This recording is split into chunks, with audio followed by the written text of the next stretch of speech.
वो शेर सुना है तुमने, लौट कर आ गया मक्के से मदीना न गया, है ना? अगर ये भी बोले तो फिर मैं तकरीर शुरू करूँ यार। हाँ, अल्लाह आपको सलामत रखे। जितनी भीड़ है अगर उतनी आवाज निकाल देते तो उर्स रज़वी की आज ही से धमक मालूम हो जाती। वो कितनी अजीब भी लगती है ये बात, लौट कर आ गया मक्के से मदीना न गया।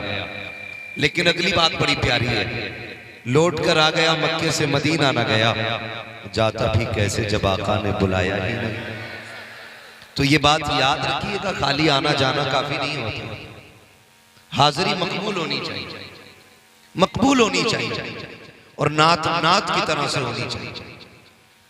हाँ, नात नात की तरह से होनी चाहिए, फिर मजा आता है जीने मरने में, फिर सुकून मिलता है। मैं मुबारकबाद पेश करता हूँ अराकीन कमेटी को, जिन्होंने मुसलसल तीसरा या चौथा साल है,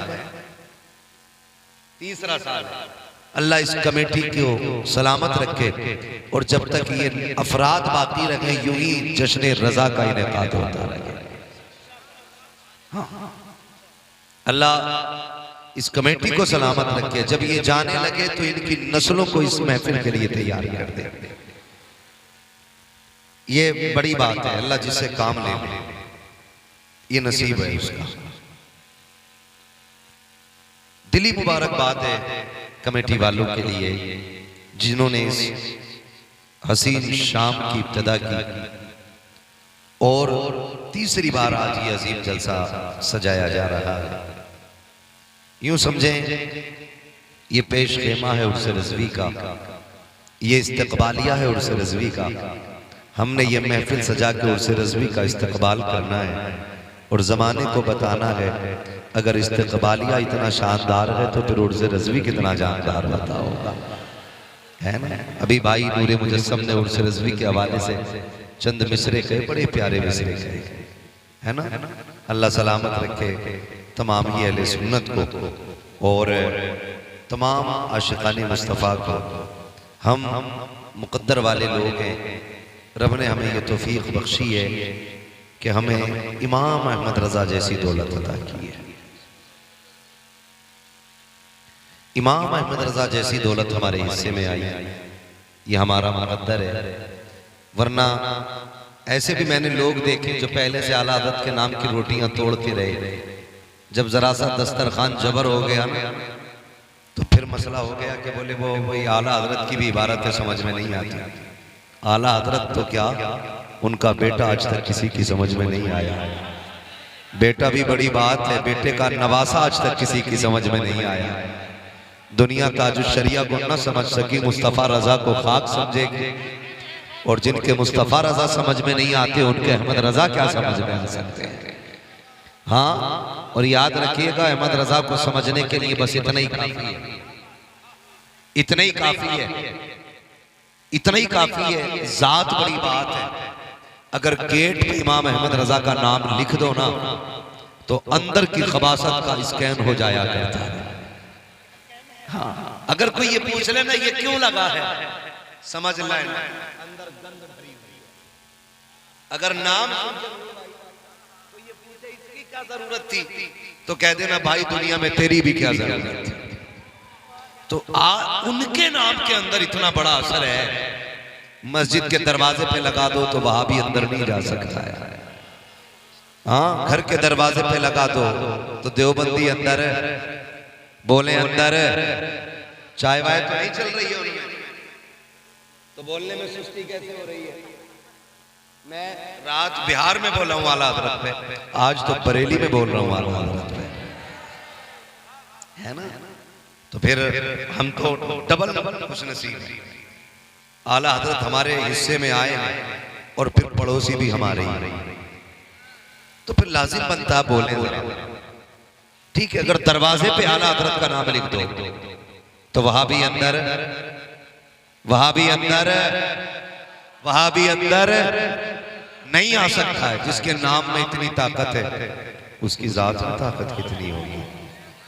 मैं दावे के साथ कहता हूं, मेरे इमाम ने ना अपनी इस मुख्तसर सी जिंदगी में हर बातिल फितने का सद्दे बाप किया है। कोई ऐसा बातिल फितना उस वक्त में मौजूद नहीं था कि जिसके रास्ते इमाम अहमद रजा ने बंद नहीं कर दिए थे। ये क्लियर है। अब कोई माने ना माने, झगड़े कई सारे हमारे बीच में। मैं इसलिए नहीं मानता आला हजरत को क्योंकि वो हमारे पीर घराने में नहीं है। मैं इसलिए नहीं मानता कि वो हमारे सिलसिले में नहीं है। चैलेंज के साथ कहता हूं, इमाम अहमद रजा को सिलसिले की बुनियाद पर नहीं पहचाना गया है। इमाम अहमद रजा को पीर घराने की बुनियाद पर नहीं पहचाना गया है। इमाम अहमद रजा को ईमान का मुहाफिज होने की बुनियाद पर पहचाना गया है। और मेरा चैलेंज है, मुसलमान कहलाने वाले लोग, सुन्नी कहलाने वाले लोग आला हजरत को छोड़ के वहाबियत से लड़के दिखा दे। चैलेंज है मेरा, आला हजरत को छोड़ के वहाबियत से लड़के दिखा दे, राफजियत का रद्द करके दिखा दे, खारजियत का रद्द करके दिखा दे। एहसान मानो इमाम अहमद रजा का।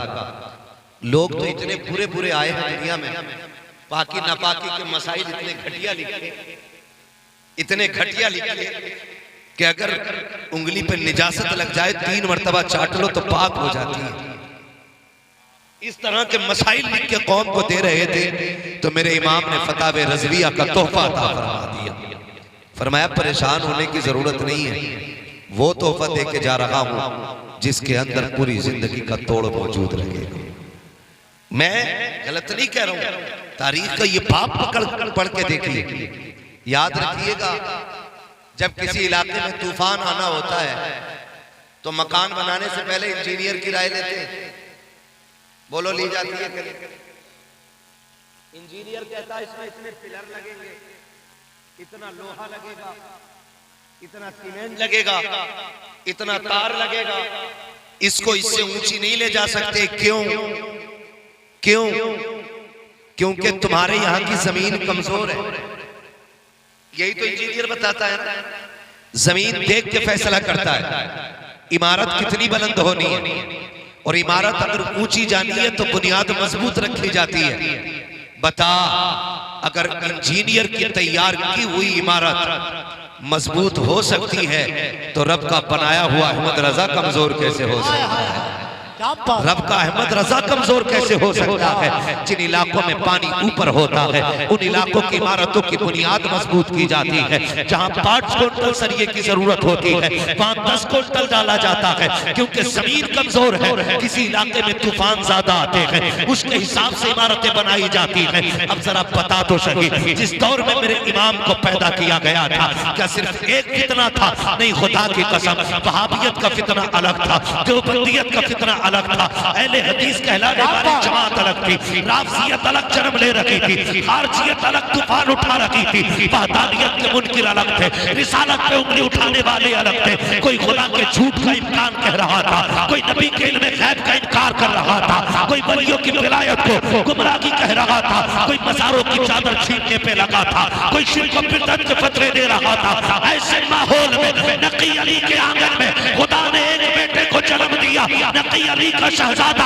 अहमद रजा जलवागर हुआ, और कोई आम नहीं था। 4 साल की उम्र के अंदर नादरा मुकम्मल कर रहा है। 6 साल की उम्र के अंदर आप मिंबर पे बैठ करके 3 घंटे तकरीर कर रहे हैं। 14 साल की उम्र में आकर के खुदा की कसम, मेरा इमाम अपने वक्त का सबसे बड़ा मुफ्ती आजम बनता रहा। नारे तकबीर, नारे रिसालत, अस्मते सरकारे आला हज़रत, शाने सरकारे आला हज़रत, उर्से आला हज़रत कॉन्फ्रेंस, मुफ्ती हम्माद रज़ा साहब कादरी मुरादाबादी, मुसलमानाने गुलामनगर, ढकनी, फरीदपुर, बरेली शरीफ। मुफ्ती साहब किसी भी मदरसे में जाके देख लो, है कोई जो 6 साल की उम्र में, 6 साल की उम्र में 3 घंटे तकरीर कर ले? 3 घंटे, और वो भी कुरान और हदीस की रोशनी में, वो भी अजमत रिसालत पे। अब्रे रहमत तेरी मरकत पर गोहरबारी करे, हश्र तक शाने करीमी नाज बरदारी करे, फना के बाद भी बाकी है शाने रहबरी तेरी, खुदा की रहमतें होंगे अमीर कारोबार तुझ पर। बड़ी शख्सियत मेरे इमाम की, बड़ी शख्सियत। हाँ, कोई मंतिक में माहिर हो जाए ना, उसे इमामुल मंतिक कहा जाता है। हाँ, जिसे मसाइल पे महारत हासिल हो जाए उसे फकीह आजम कहा जाता है। मेरा इमाम किसी एक फन पे नहीं, 56 उलूम पे महारत काम रखने वाली जात है। 56 उलूम पे, 56 उलूम पे। हम जैसों को 56 के नाम याद नहीं, और उनकी हर फन में किताब मौजूद है, किताब मौजूद है। ऐसी तैयार करके जात भेजी गई मेरे इमाम की, जो भी फितना आता मुंह तोड़ जवाब दिया। हैरत होती है, लोगों को कुछ नहीं मिलता ना, कुछ नहीं मिलता, तो कहते जी अहमद रजा तो काफिर बनाने की मशीन थे। माजा काफिर बनाने की मशीन कहते हैं उन्हें। पढ़ो, उन्हें समझने की जरूरत है, समझने की जरूरत है। मेरा इमाम काफिर बनाने की मशीन नहीं, आशिक बनाने की मशीन, आशिक बनाने की मशीन। और ऐसा इश्क किसी ने किया हो तो दिखाओ। खुदा की कसम, वो अपने दौर का ना, अपने दौर का गजाली भी है, वो अपने दौर का गजाली ये वक्त है। और खुदा की कसम, पढ़े इमाम अहमद रजा को इश्क हुजूर से कैसा किया, इश्क कैसा किया हुजूर से, मिसाल नहीं मिलती, मिसाल नहीं मिलती। आज लोग आज करने जाते हैं, अल्लाह करे सारे हुजूर के मदीने में आ, आमीन कह दें जरा। अल्लाह सबको हुजूर के शहर की हाजिरी नसीब फरमाए। आपने नाम सुना होगा ना इश्क के इमाम का, एक इमाम और भी इश्क का गुजरा है, जिसे दुनिया वैसे करनी कहती है। सुना है ना नाम, इश्क का इमाम है वैसे करनी। एक देखने वाले का कहा मान लिया गया, बिन देखे तुझे हमने खुदा मान लिया गया। भाई इश्क का इमाम है वैसे करनी, इश्क का इमाम। कितना बड़ा इमाम इश्क का, हुजूर को कभी देखा नहीं। और इश्क इतना करते कि अगर कोई हुजूर के शहर से लौट के आता, उससे पूछते कहां से आए हो, वो कहता मदीने शरीफ गया था। तो फिर कहते ला तेरे कदमों को चूम लो, तेरे पैरों ने मेरे महबूब के शहर की जमीन चूमी है। ठीक इसी तरह कोई बरेली आता हज करके, मेरा इमाम पूछता कहां गए थे, हुजूर हज करके आया हो। फिर कहते ला तेरे तलवे चूम लूं, तूने उस जमीन के बोसे लिए हैं जिस जमीन पे फरिश्ते सुबह शाम आकर के हाजिरी दिया करते हैं। ये इश्क की झलकियां होती हैं। लोग क्या समझेंगे इन अदाओं को, ये तो किसी दीवाने से पूछो कि इश्क होता क्या है। सरकार को वैसे करनी कहते थे, ला तेरे कदम चूम लो, तूने हुजूर का शहर देखा है। आला हजरत कहते थे तेरे कदम चूम लो, तेरे कदमों ने मुस्तफा के शहर का बोसा लिया है। फिर कहते थे आंखें तो दिखा, तेरी आंखों से हुजूर के शहर के जलवे नजर आते हैं। यही उवैस करनी की अदाएं थी, यही मेरे इमाम अहमद रजा का इश्क था। आप देखो तो सकी, जब कोई उवैस करनी के पास आता तो कहते हुजूर के शहर से आया है, ऊंटनी का दूध निकालते, पिला करके जियाफत करते, उसकी खिदमत करते, उसके बाद दुआएं दे के रुखसत कर देते। कि इश्क की कहानी है वैसे करनी की। आओ पहले इस आशिक को समझ लिया जाए, कौन वैसे करनी है जिसने कभी हुजूर को देखा नहीं लेकिन तड़पते रहते थे। एक दिन माँ के पैर दबा रहे हैं, दबाते दबाते आंख से आंसू गिरे, माँ के कदमों पे गिर जाते हैं। जैसे पैर पे माँ के आंसू का कतरा गिरा है, माँ तो माँ होती है ना, बेटे के आंसू की गर्मी से दिल के दर्द का अंदाजा लगा लिया। कहती माँ तो नबीना थी, कहती बेटे बता तो सही उवैस आज बेकरारी ज्यादा हो गई है। कहा जी अम्मी, अगर आज मदीने ना गया तो लगता है कि मुझे मौत आ जाएगी, मेरा कलेजा गम से फट जाएगा। माँ ने कहा अच्छा, अगर इतनी ही बेकरारी है तो जाके महबूब की जियारत करके आ जा। जैसी माँ ने इजाजत दी है, तारीख का ये बाप पलट करके देखो। माँ ने कहा बेटे तुझे पता है आज तक मेरे पास तेरे सिवा कोई सहारा नहीं है, अगर तू भी चला जाएगा तो बेटे मेरे काम कौन आएगा, मुझे कहानी कौन खिलाएगा, खाना कौन खिलाएगा। माँ के कहने पे आपने पूरी तैयारी कर दी। कहा माँ कब तक आना है। माँ ने कहा लखते जिक्र नूरे नजर, शाम होने से पहले आ जाना है। शाम तक का वक्त मिला है, रात में माँ से बातें हो रही है, सुबह मदीने वाला काफिला है, उसके साथ वैसे करनी तोड़ लगा देते हैं। काफिला चला, थक के बैठ गया, लेकिन वैसे करनी के पास शाम तक का वक्त था। ख्याल आया अगर इनके साथ बैठ गया तो शाम तक मदीने नहीं पहुंच पाऊंगा। काफिले को छोड़ा, दौड़ लगा दी। चलते चलते पैर की जूतियां टूटी, नंगे पैर दौड़े गए, पैरों में छाले पड़े, फूटे राख बन करके, पानी बन करके खाक को सैराब कर रहे गए, लेकिन आशिक के हौसले नहीं रुके गए। आप चलते चलते मदीना पहुंचे। इश्क की कहानी देखो तो प्यारे, जब मदीने शरीफ पहुंचे हैं, छोटे छोटे बच्चों को देखा, सीने से लगा के रोने लग जाते हैं। आज तुम भी मदीने जाते हो, उम्रे के नाम पे मदीने, टहलने के नाम पे मदीने, हुजूर के शहर आते आते किसी को इश्क का ख्याल नहीं आता है। जेब से मोबाइल निकाला, कोई वीडियो बना रहा है, कोई फोटो खींच के डाल रहा है। अरे शर्म तो कर, कहाँ खड़ा है? मेरे इमाम ने कहा था हरम की ज़मीन और कदम रख के चलना। अरे सबका मौका हो जाने वाले, आज हम जाते हैं, हमें हरम का कदम नहीं मालूम है। वैसे करनी आए हैं, बच्चों को सीने से लगाया है, कहते बच्चे बड़े नसीब वाले हो, तुम उस शहर में रहते हो जिस शहर में मेरा यार रहा करता है। फिर उसके बाद बच्चों से प्यार किया, फरमाते वो जगह बताओ जहां महबूब से मुलाकात होगी। बच्चों ने बड़ों की तरफ इशारा किया, बड़ों ने ये कहा अगर उनसे मिलना है तो मस्जिद नबवी चले जाओ। मस्जिद नबवी आए, मस्जिद नबवी खाली है। फिर पूछा कहाँ मिलेंगे? किसी ने कहा हुजरे आयशा में देखो।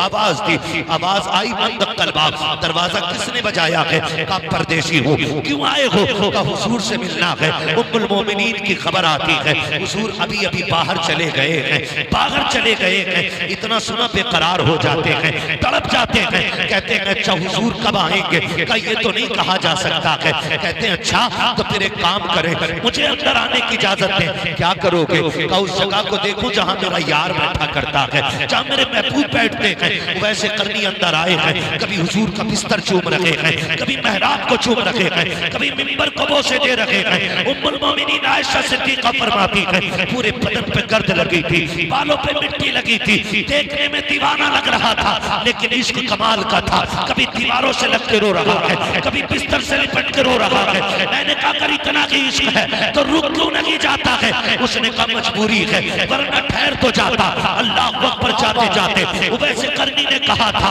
अगर मेरे महबूब आ जाए तो मेरा सलाम कह देना। ये कह के वैसे करनी चले जाते हैं। थोड़ी देर गुजरी है, मेरे सरकार आ जाते हैं, आका करीम आए हैं, लंबी लंबी सांस ले रहे हैं। कहते आयशा कजी या रसूल अल्लाह बताओ तो सही कौन आया था? आका एक दीवाना आया था, उसके बदन पे मिट्टी थी, बालों पे भी मिट्टी थी, आका की आंख में आंसू। फरमाते आयशा जिसे तुम दीवाना कह रही हो वो कोई और नहीं, खुशबू बता रही है। मेरा वैसे करनी आकर के गया है, मेरा दीवाना आकर के गया है। अल्लाह अकबर, दीवाने की खुशबू को नबी सूंघ रहे हैं। तो फिर क्या इमाम ने गलत कहा? आप कहते हैं उनकी महक ने दिल के ऊंचे गिरा दिए हैं, जिस राह चल दिए गए ऊंचे बसा दिए। नारे तकबीर, नारे रिसालत।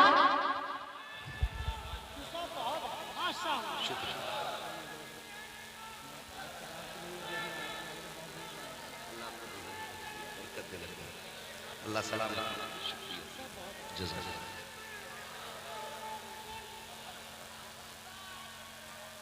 पी ली चाय आपने? जरा कह दें या रसूल अल्लाह जोर से। ये हजरत वैसे करनी का ही निकल गए ना। मेरे नबी ने फरमाया उमर जरा जल्दी करो, अभी मेरा उवैस मदीने में होगा, बुला के लाओ ना, बुला के लाओ ना। खंजर चले किसी पे तड़पते हैं हम अमीर, सारे जहां का दर्द हमारे जिगर में है। कोई ऐसा आका हो तो ला के दिखाओ जो गुलामों से इतना प्यार करता हो, जो गुलामों से इतना प्यार करता हो। मेरे नबी फरमाते उमर जल्दी कर, मेरे उवैस को ढूंढ के लाओ। जब तक हजरत उमर जाते हैं हजरत उवैस करनी मदीने की हद से बाहर निकल चुके थे। लौट करके आ गए उमर, या रसूल अल्लाह वैसे करनी तो चले गए, महबूब इधर दीवाना उधर, पलट के घर आ गया। घर आ गया, जब घर आए ना दरवाजे पे दस्तक, दरवाजा खुला। माँ तो माँ होती, जैसी दरवाजे पे आहट हुई ना मां नाबीना थी, लेकिन खुद ब खुद कहती है उवैस आ गए मेरे लाल, आ गए मेरे लाल। ये मां होती है यार। कभी रात के 3 बजे दरवाजे खटखटा के देखना, बिन बताए आना, मां को तेरी आहट बता दे कि मेरा लाल आ गया। ये रिश्ते अपने मां से बेटे के रखे। परदेश जाते हो, दुनिया देखी है तुमने भी, हम भी दुनिया देख चुके हैं। खुदा की कसम, हम दुनिया से मुंह से दर्द बताए ना तो कोई हमारा दर्द नहीं समझता है। और हम दुबई में, कोयत में, अरब में, फिराज में, इराक में, ईरान में हो, वहां बीमार हो जाए, कोई फोन ना करे, रात के 3 बजे हम तड़पे, इधर मां की आंख खुल जाए। क्या रिश्ते हैं हमारे रब से, रब ने हमारे मां से बनाए। दुनिया को मुंह से बताओ तो दुनिया मुंह के कहने वाले दर्द को नहीं समझती है। वो मां 7 समंदर पार बेटे का दर्द समझ लेती है। क्या रिश्ता होता है मां का यार, क्या रिश्ता होता है। हमने समझा ही नहीं मां को, आज तक जाना ही नहीं हमने मां को। हम तो कहते हैं मुंह बंद कर, कम बोला कर, तू भौंकती है मुझे गुस्सा आता है ना। कभी मां से ये जुमले ना बोलना। जब तुम कहते हो ना मां तू क्या जाने, खुदा की कसम, तो मशीयत का नकीब तुम्हें आवाज दे के कहता है नादान, तू उससे कह रहा है क्या जाने, जो तुझे उस वक्त भी जानती थी जब तू अपने दर्द को अपने मुंह से नहीं कह सकता था। उस वक्त भी मां तुम्हें जानती थी जब तुम हाल दिल अपना कुछ नहीं कह सकते थे, तब भी मां जानती थी मेरे बेटे को क्या है। तुम रोए तो मां ने कहा इसके पेट में दर्द है। तुमने करवट ली, मां समझ जाती है इसके सीने में दर्द है। तुम चुप नहीं रहे थे। मां इतनी बड़ी डॉक्टर थी, बिना आला लगाए बता देती थी कि इसके बाजू में तकलीफ हो गई है। तुम नहीं चुपते थे, मां समझ जाती थी इसके लीवर में तकलीफ है। कोई आला, कोई मशीन नहीं लगी है। आज 500 रुपए फीस लेने वाला डॉक्टर भेजता है, निशान रिपोर्ट कराता है, रिपोर्ट पढ़ के बताता है कि तेरी तबीयत ऐसी है। सलाम करो घर में बैठे हुए उस तबीब को जिसने बिना नब्ज पकड़े, बिना आला लगाए तेरी बीमारी का पता लगा लिया। कहती थी बेटे का पेट खराब है, शायद इसके सीने में दर्द है। तुम बोल नहीं पाते थे, तब मां तुम्हारे दर्द को पहचान लेती थी। आज तो बोल रहे हो, तेरे लहजे को मां जानती है, तेरे अंदाज को मां पहचानती है। तेरी हिम्मत कैसे हो जाती है मां से इस तरह बात करने की कि तुम कौन होती हो बोलने वाली। खुदा की सवाल सवाल की बात करना, अगर अल्लाह को तेरी बात बुरी लग गई तो कुत्ते बोलेंगे, लेकिन तुझे बोलने की ताकत नहीं दी जाएगी। इसलिए कि ज़बानें उनकी सलामत रहती हैं जिनके लहजे मां के सामने नीचे रहा करते हैं। जिंदाबाद, नारे तकबीर, नारे रिसालत।